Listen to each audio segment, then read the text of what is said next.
Hey,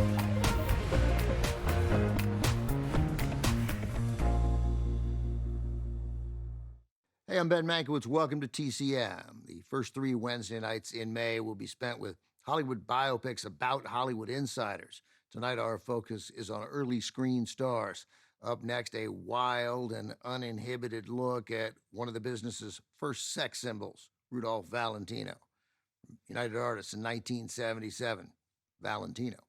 Rudolph Nureyev stars as the Italian-born actor known to movie audiences as the Great Lover. The story starts at the end. Valentino is already dead. The picture then unfolds in a flashback structure not all that different from the one used by Orson Welles' Citizen Kane. As the film moves through Valentino's life, we learn some of the most salacious details of his stardom, with a special focus on the messy detours with assorted lovers and enemies. There had already been a couple of attempts to tell Rudolph Valentino's story before. Columbia's 1951 film, also called Valentino, starred Anthony Dexter, an unknown picked from over 400 screen tests. ABC then gave the story the TV Movie of the Week treatment in 1975 with The Legend of Valentino, starring Franco Nero. When producers Irwin Winkler and Robert Chardoff sought to put Valentino's story back on the big screen, they recruited a wildly imaginative but somewhat controversial British director, Ken Russell. Russell had just come off a pair of 1975 films about misfits who became unlikely sex symbols. Tommy, based on The Who's rock opera, and Listomania, covering the adventures of 19th century composer Franz Liszt. Roger Daltrey, the lead singer of The Who, starred in both those films. For Valentino, Russell again indulged in some unconventional casting. The starring role went to Rudolph Nureyev, best known as a world-class ballet dancer who had defected from the Soviet Union back in 1961.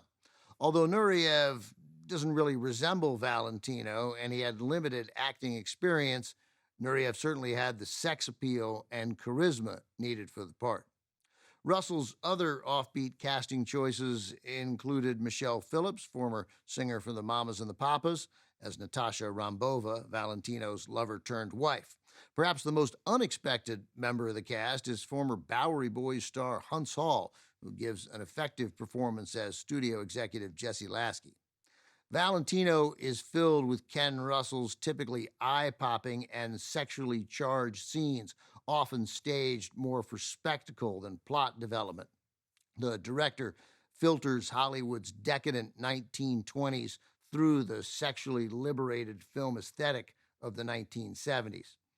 That's my polite and overly fancy way of saying there's a fair amount of nudity in this film. 1977. Also with a couple of names that bring a smile to the faces of TCM fans, Leslie Caron and Carol Kane. This is Valentino.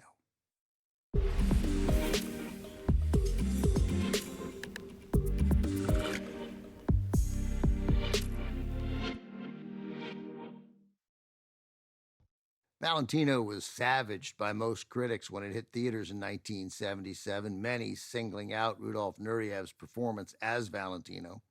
Nureyev did have one huge advantage. Few people knew what Valentino's voice sounded like. Nureyev also had a pretty big disadvantage. A thick Russian accent made it hard for him to convincingly play Valentino, an Italian immigrant. Director Ken Russell, who'd heard Valentino's speaking voice on a record, later said they sounded as unalike as a mandolin and a balalaika. Russell and Nureyev were frequently at odds on set.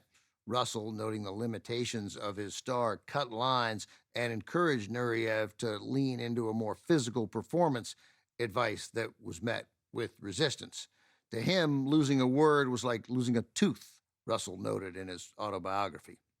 Russell had decided to make Valentino instead of making a Bette Midler film that became a big hit, The Rose.